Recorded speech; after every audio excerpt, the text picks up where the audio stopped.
Hello friends, तो कैसे हैं आप। उम्मीद है आप सब बहुत ही अच्छे होंगे और आप लोगों की पढ़ाई बहुत अच्छे से चल रही होगी। आज हम उपस्थित है क्लास 10th के एक नए लेक्चर के साथ। क्या है, देखिए, क्लास 10th का जो हमारा टॉपिक चल रहा था वो चल रहा था प्रकाश। ठीक, क्लास 10th में हम जो कर रहे थे वो क्या कर रहे थे, प्रकाश। प्रकाश में हम लोगों ने देखा था लास्ट में कि भाई अवतल दर्पण और उत्तल दर्पण का यूज देखे थे। ठीक, आज हम दर्पण से संबंधित कुछ शब्दावलियों को देखेंगे।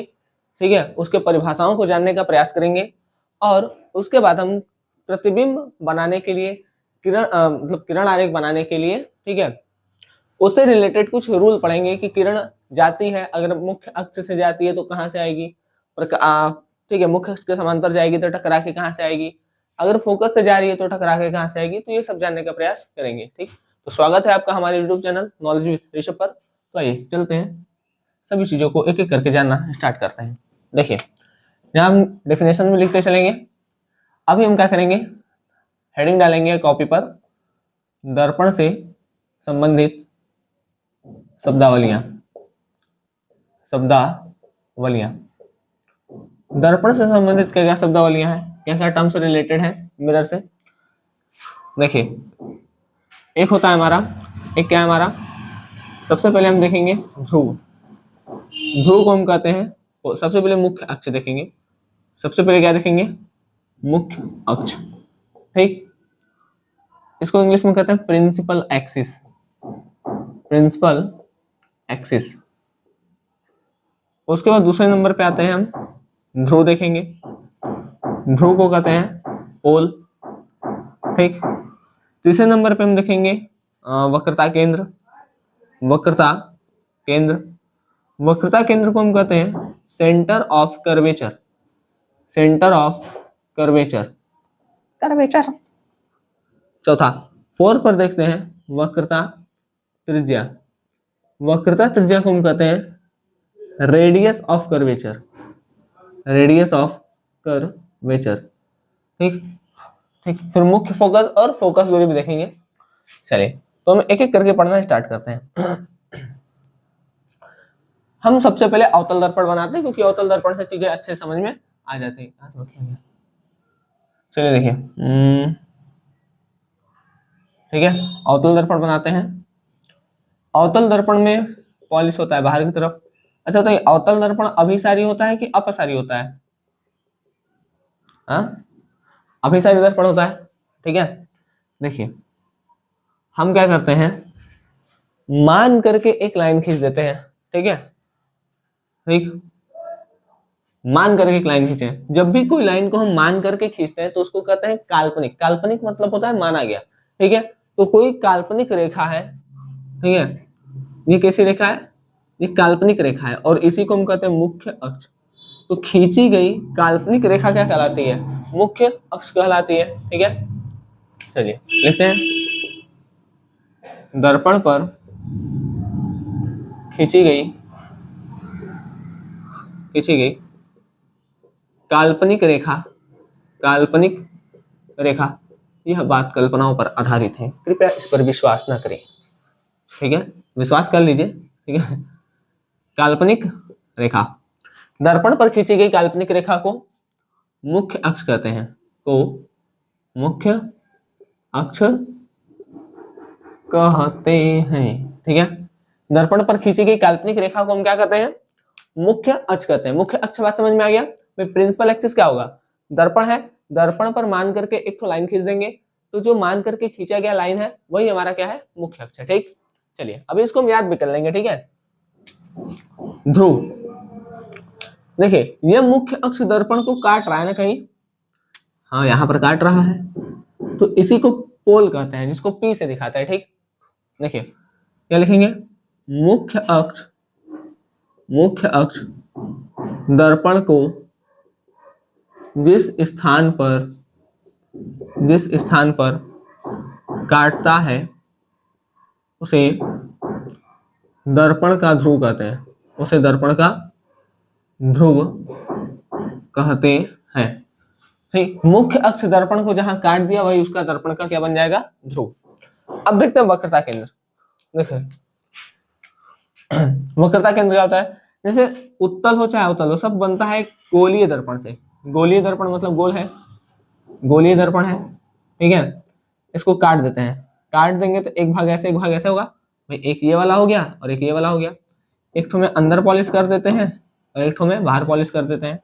जिसमें बाहर पॉलिश करते हैं वो बन गया अवतल, और जिसमें अंदर पॉलिश करते हैं वो बन गया उत्तल।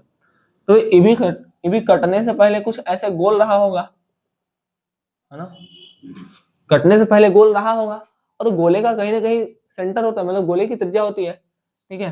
तो गोले की ये त्रिज्या होगी, ठीक है।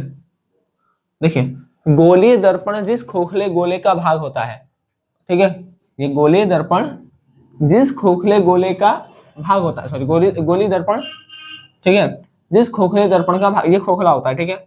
गोलीय दर्पण जिस खोखले गोले का भाग होता है उसका उसकी त्रिज्या दर्पण की वक्रता त्रिज्या कहलाती है, ठीक। उसका केंद्र, सॉरी उसका केंद्र दर्पण का वक्रता केंद्र कहलाता है, ठीक। अभी डेफिनेशन लिखना है। देखिए, वक्रता केंद्र क्या है?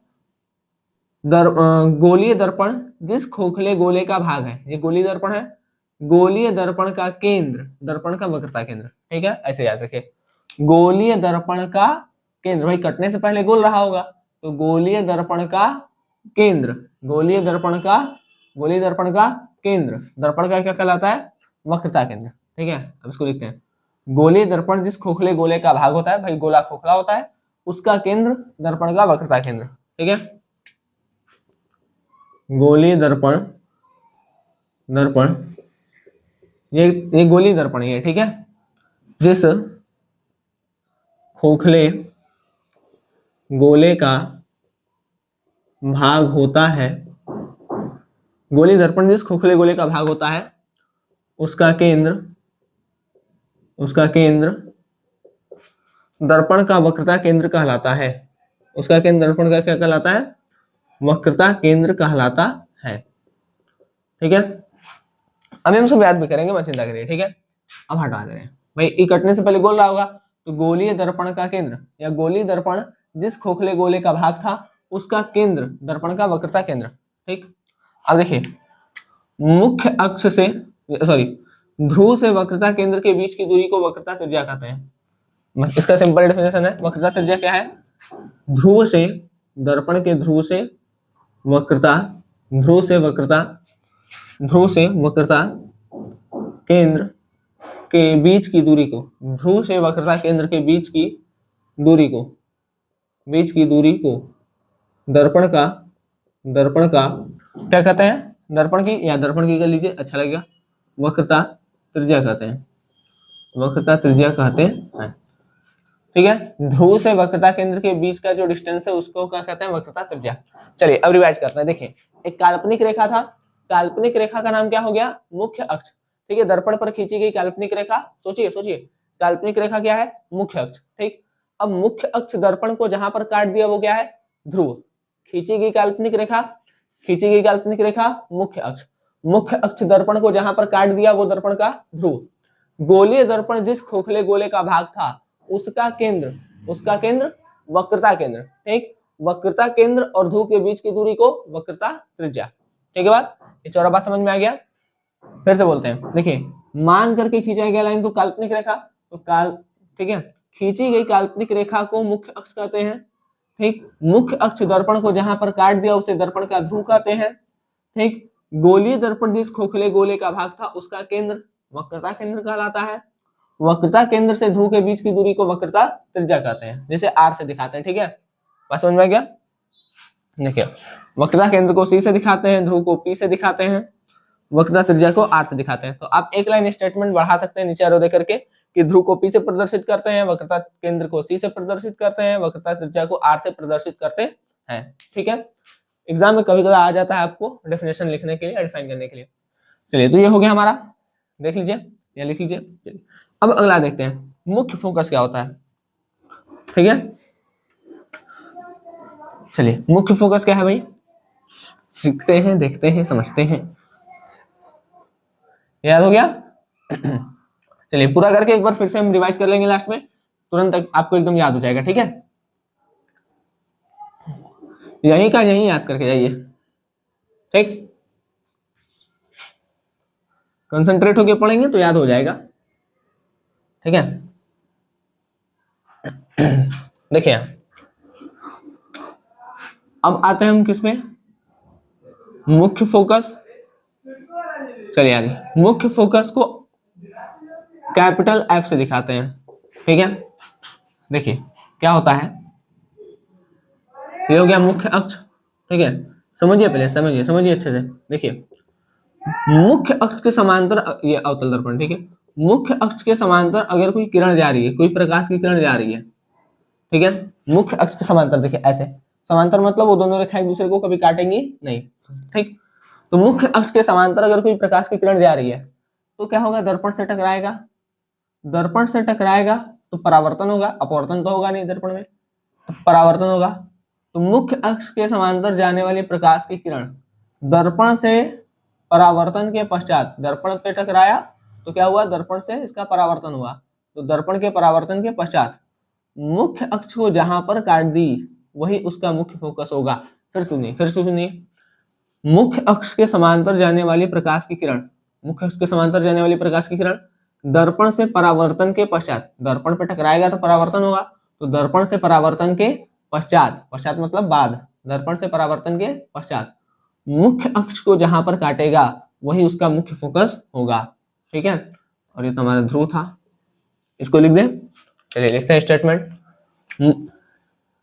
देखिए मुख्य अक्ष के समांतर जाने वाली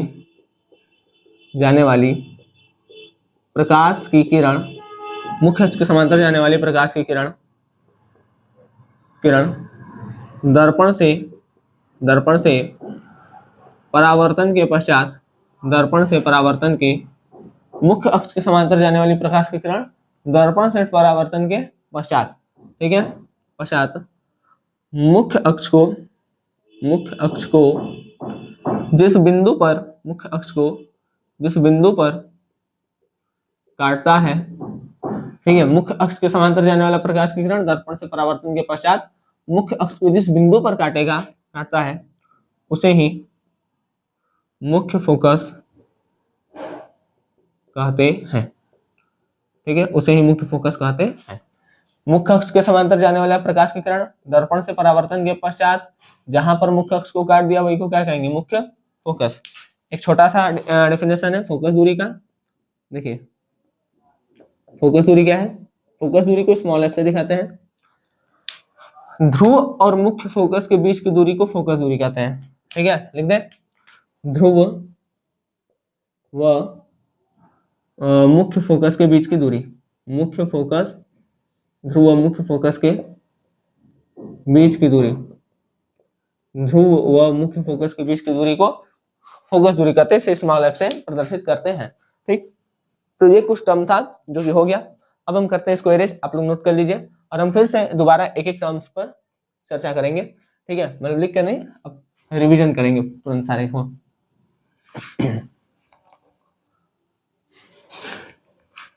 चलिए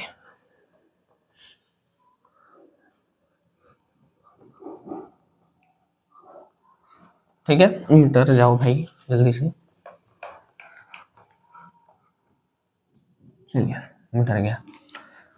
देखिए सबसे पहले हम लोग क्या पढ़े थे, सबसे पहले पढ़े अवतल दर्पण बना दे रहे हैं, मान करके एक लाइन खींचे गए तो खींची गई काल्पनिक रेखा को क्या कहा गया, खींची गई काल्पनिक रेखा को कहा गया मुख्य अक्ष, ठीक।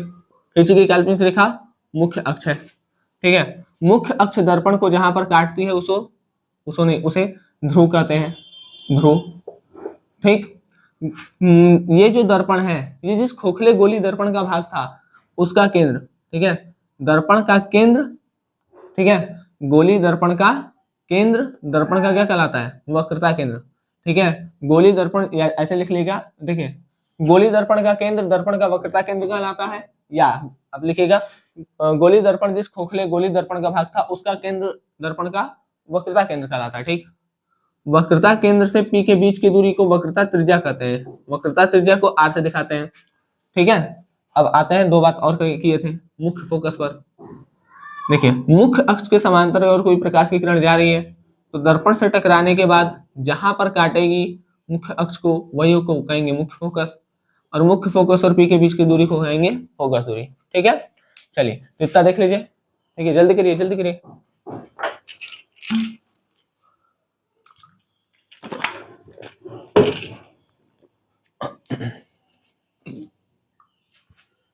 ठीक है, चलिए मिटा देते हैं। सोचिए तब तक बोल रहे हैं। मुख्य अक्ष क्या है? काल्पनिक रेखा। काल्पनिक रेखा जहां पर दर्पण को काट दी, मुख्य अक्ष दर्पण को जहां पर काटी उसको क्या कहेंगे? ध्रुव। ठीक, गोली दर्पण का केंद्र, दर्पण का वक्रता केंद्र, वक्रता केंद्र और ध्रुव के बीच की दूरी वक्रता त्रिज्या। ठीक, मुख्य अक्ष के समांतर जाने वाली प्रकाश की किरण दर्पण को जिस बिंदु पर काटते उसको क्या कहते हैं? मुख्य फोकस। ठीक है, सॉरी दर्पण को नहीं, मुख्य अक्ष को जहां पर काट दी उसको क्या कहेंगे? मुख्य फोकस। मुख्य फोकस और ध्रुव के बीच की दूरी को फोकस दूरी। चलिए अब ये हो गया हमारा। अब हम देखेंगे किरण से संबंधित कुछ नियम। ठीक है, किरण से संबंधित नियम पढ़ेंगे। इससे क्या होगा, हम जब इमेज फॉर्मेशन सीखेंगे तो हमको हेल्प होगा। ठीक है, बहुत ज्यादा। तो आपको भी आना चाहिए। आपको किरण से संबंधित, देखिए ये एग्जाम में नहीं आएगा लिखने के लिए किरण से संबंधित नियम लिखिए, ऐसा क्वेश्चन नहीं आएगा। लेकिन अगर आप किरण से संबंधित नियम नहीं जानेंगे, ठीक है, तो जो एग्जाम में आता है, ठीक है, जैसे अगर वस्तु ध्रुव सॉरी वस्तु अगर केंद्र पे हो या केंद्र और के पीछे हो, केंद्र और फोकस के बीच में हो, तो इस तरीके के क्वेश्चन आएंगे किरण आरेख से रिलेटेड, तो आप नहीं कर पाएंगे अगर आप इस चीज को नहीं जानेंगे तो। ठीक है, तो आपको इसको जानना जरूरी है, किरण से संबंधित नियम। लेकिन अभी हम किसके लिए पढ़ रहे हैं? दर्पण के लिए। तो ऊपर लिख देते हैं दर्पण। देखिए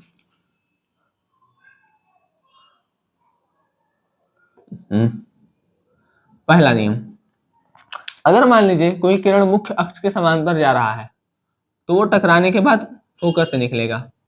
ठीक, पहला क्या है? मुख्य अक्ष के समांतर जाने वाली प्रकाश की किरण दर्पण से टकराने के पश्चात फोकस से निकलती है। पहला बात समझ में आ गया भाई? मुख्य अक्ष के समांतर भाई ये तो मुख्य अक्ष है ना, ये क्या है आपका? ये आपका मुख्य अक्ष है, प्रिंसिपल एक्सिस है। मुख्य अक्ष के समांतर जा रहा है तो टकराने के बाद कहां से निकलेगा? फोकस से निकलेगा। ठीक, चलिए ये हो गया पहला। दूसरा देखते हैं, इसी का उल्टा। मान लीजिए यहां पर F है, ठीक है, मान लेते हैं यहां पर F है। अगर कोई किरण F से जा रही है फोकस से, तो टकराने के बाद कहां से निकलेगी? तब ये मुख्य अक्ष के समांतर हो जाएगी। देखिए मुख्य अक्ष की क्या हो जाएगी? समांतर। तो इसी को उल्टा लिख देंगे। ठीक है, फोकस से गुजरने वाली प्रकाश की किरण दर्पण से टकराने के पश्चात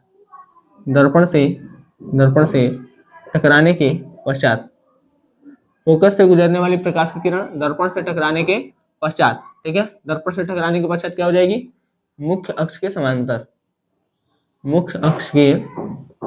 समांतर हो जाती है। ठीक है, फोकस से गुजरने वाली प्रकाश की किरण दर्पण से टकराने के पश्चात मुख्य अक्ष के समांतर हो जाती है। ठीक, याद रखिएगा, ये सब काम आएगा। कहाँ काम आएगा? किरण आरेख बनाने में। ठीक है, आगे देखिए, अगर मान लीजिए कोई किरण सी से जा रही है, मतलब वक्रता केंद्र से, ठीक, तो जिस रास्ते जाएगी उसी रास्ते वापस चली आएगी। देखिए ऐसे मत सोचिएगा कि ये ऐसे गया, ये ऐसे तक टकरा जाएगा, ठीक, ऐसे बूम, ये नहीं। ठीक है, ये पहले गया है। देखिए पहले ये गया, ठीक है, जब गया फिर टकरा के फिर आया। ठीक है, बाउंस बैक ये। ठीक है, ऐसे टकराया फिर आया, ऐसे टकराया फिर आया। बात समझ गए? तो ऐसे गया, टकराया फिर आया, टकराया फिर आया। ठीक है, तो हम लिख देते हैं थर्ड, वक्रता केंद्र से होकर जाने वाली प्रकाश की किरण मुख्यतः किरणों होकर जाने वाली प्रकाश की किरण उसी रास्ते वापस लौट आती है, उसी मार्ग से वापस लौट आती है। ठीक है, ये 3। और एक लास्ट, अगर मान लीजिए ध्रुव से टकराए तो, ध्रुव भी तो है, तो परावर्तन हो जाएगा सीधा। ठीक है, जितने डिग्री पर टकराएगी उतने ही डिग्री पर वापस चली जाएगी। ठीक है, यदि प्रकाश की किरण ध्रुव से टकराती है तो प्रकाश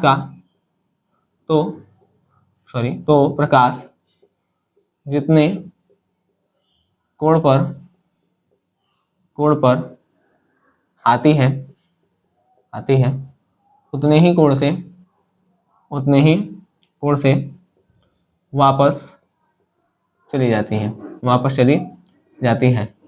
मतलब यहाँ हम कह सकते हैं कि angle I equal to angle R होता है। ठीक, चलिए तो 4 था। देखिए पहला क्या है, मुख्य अक्ष से जाएगा तो फोकस से जाएगा तो मुख्य अक्ष से। ठीक, मुख्य अक्ष के समांतर गया तो फोकस से, अब फोकस से गया तो मुख्य अक्ष के समांतर, सी से गया तो सी से वापस। ठीक है, 3 हो गया। मुख्य अक्ष से गया तो फोकस से निकलेगा, फोकस से गया तो मुख्य अक्ष से निकलेगा, और सी से गया तो सी से वापस, और ध्रुव पे टकराया तो ध्रुव से मतलब आई इक्वल टू आर। ठीक है, मतलब जितना डिग्री पे टकराएगा उतना डिग्री पे वापस चलाएगा। ठीक है, तो चलिए इस लेक्चर को करते हैं पर समाप्त। मिलते हैं आपसे अगले लेक्चर में, जिस पर हम बात करेंगे अवतल दर्पण का, हम जब किरण आरेख बनाएंगे, जैसे अवतल दर्पण में हमको 6 और 2, ठीक है, मतलब दर्पण में मिलाकर को हमको 8 किरण आरेख पढ़ने हैं। ठीक है, 8 किरण आरेख हम एक एक करके अच्छे समझेंगे। अगर आपको ये चीजें समझ में आ गई तो किरण आरेख बनाने में एकदम दिक्कत नहीं होगा। ठीक है, चलिए मिलेंगे आपसे अगले लेक्चर में, तब तक के लिए धन्यवाद। जय हिंद। आप लोग अच्छे से पढ़ाई करते रहे।